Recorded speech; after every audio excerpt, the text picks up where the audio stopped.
28 years later, the Bone Temple doesn't just continue the franchise, it quietly detonates everything we thought we knew about it. On the surface, this is a grim survival horror story about cults, infected monsters, and a collapsing world that never truly recovered from the rage virus. But by the time the credits roll, Bone Temple reveals itself as something far more hopeful, philosophical, and forward-looking than anyone expected. This film is the second chapter in the sequel trilogy and follows Spike and Dr. Kelson as they cross paths with Sir Jimmy, a self-styled cult leader thriving in the ruins of the outbreak. While Jimmy's chaos dominates the landscape, Kelson works in the shadows on something far more dangerous to the status quo.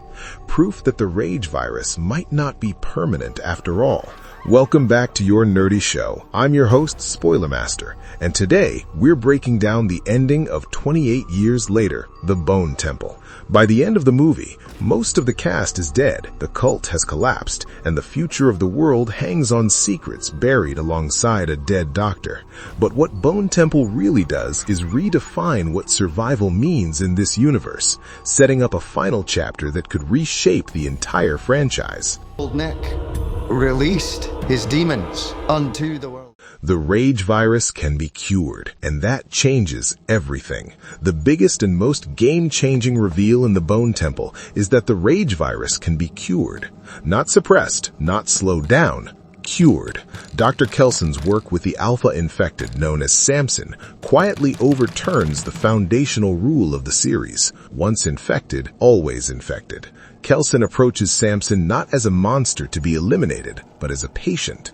Drawing on his deep understanding of biology, medicine, and pharmacology, he treats Samson with a mix of experimental drugs and careful observation. What makes this relationship fascinating is that Kelson insists on consent even from an infected alpha who can barely communicate. That ethical line becomes the heart of the film. As Kelson spends time with Samson, he begins to realize something critical. The rage virus doesn't erase humanity completely. Instead, it locks the mind into a state of violent psychosis. This theory is supported earlier when Samson attacks what he believes is a decayed ghoul, only for the audience to realize it was a terrified human being. Samson isn't evil, he's delusional. When Kelson administers his cure, it takes hours to work, but the transformation is undeniable. Samson regains clarity, awareness, and emotional control. Later, when Samson identifies a dying Kelson by name, it becomes clear he remembers his time while infected. Even more shocking is the fact that Samson retains his enhanced strength and size while seemingly becoming immune to reinfection. This isn't just a cure, it's evolution, and it could have saved the world. The tragedy is that Kelson dies before he can share this discovery. His research may still exist in the bunker, but only Spike knows where to look, and even then, there's no guarantee anyone will recognize its importance. This sets up a haunting possibility for the sequel. The cure exists, but humanity might not be ready to find it. Okay, let's turn this up to 11. Kelson's death and the cost of moral resistance. Kelson's death is not a failure, it's a statement. Throughout the film, Kelson represents a radically different survival philosophy compared to nearly everyone else in the series. Where others harden themselves or embrace brutality, Kelson insists that morality is not a luxury, it's a responsibility. His decision to betray Sir Jimmy is the culmination of that belief. When Kelson first meets Jimmy, the two engage in a disturbingly calm conversation. Jimmy claims he is the devil, a divine figure guiding his followers through slaughter and fear. Kelson quickly realizes this is nonsense. Jimmy is just another man using belief as a weapon. Initially, Kelson is willing to play along, pretending to bless Jimmy's plans could spare his life and give him more time to work on curing the infected. It's a calculated compromise that weighs heavily on him.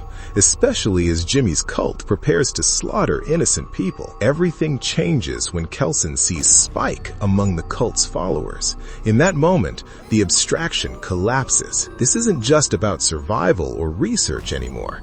It's about protecting a child who is already being shaped by the horrors of this world. Kelson refuses to play the devil, triggering a chain reaction that leads to the deaths of Jimmy, Kelson himself, and nearly all of the cult. It's a brutal ending, but one rooted in moral clarity. Kelson would rather die resisting cruelty than live by enabling it. Thematically, this cements Kelson as the moral core of the trilogy. He transforms the Bone Temple, an image of death and terror, into a quiet tribute to life, memory, and dignity. Even when disguised as the devil, he refuses to abandon his humanity. The whole world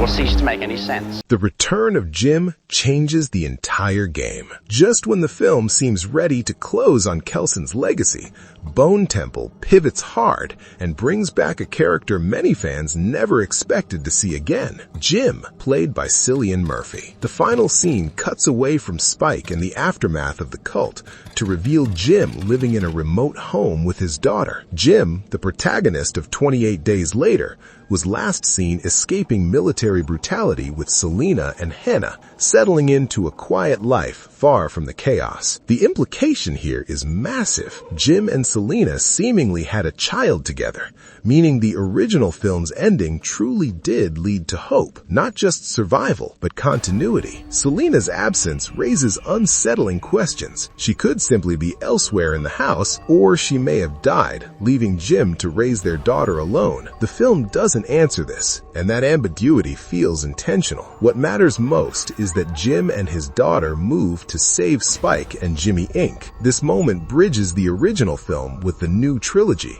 turning the next sequel into a generational crossover. Jim is someone who remembers the world before Rage, just like Kelson, and that shared perspective could be critical. Even more intriguing is the fact that Jim's daughter appears to be roughly the same age as Spike. This suggests the final film will explore legacy, memory, and whether the next generation can do better than the last. We search for souls to deliver to. Spike's moral inheritance. Spike isn't just the protagonist of the modern films, he's a moral test case. Throughout Bone Temple, Spike is exposed to radically different worldviews. His father, Jamie, represents cautious traditionalism and isolation.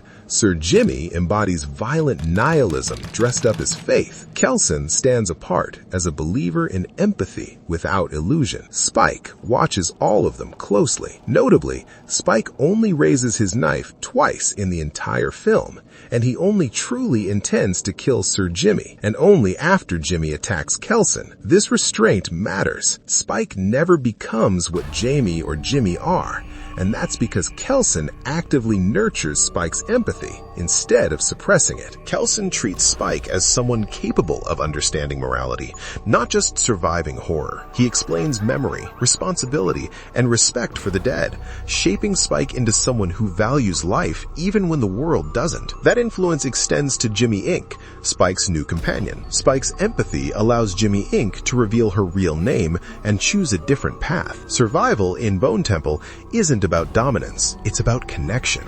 I haven't feared my life ending for many years.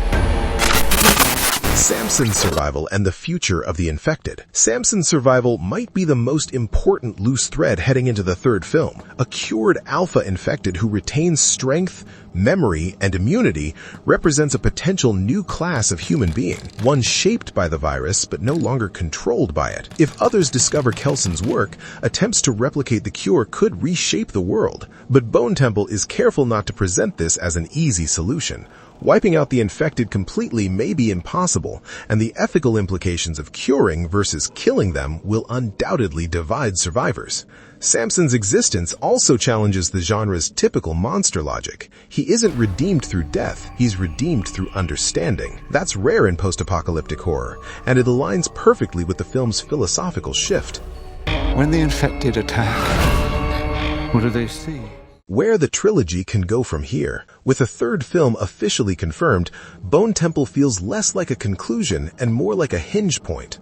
Jim's return, Kelson's lost research, Samson's cure, and Spike's evolving morality all point toward a final chapter about choice rather than survival alone. There are still unresolved threads, like the pregnant woman who escapes from the cult, and the question of whether humanity can handle the responsibility of a cure without repeating past mistakes.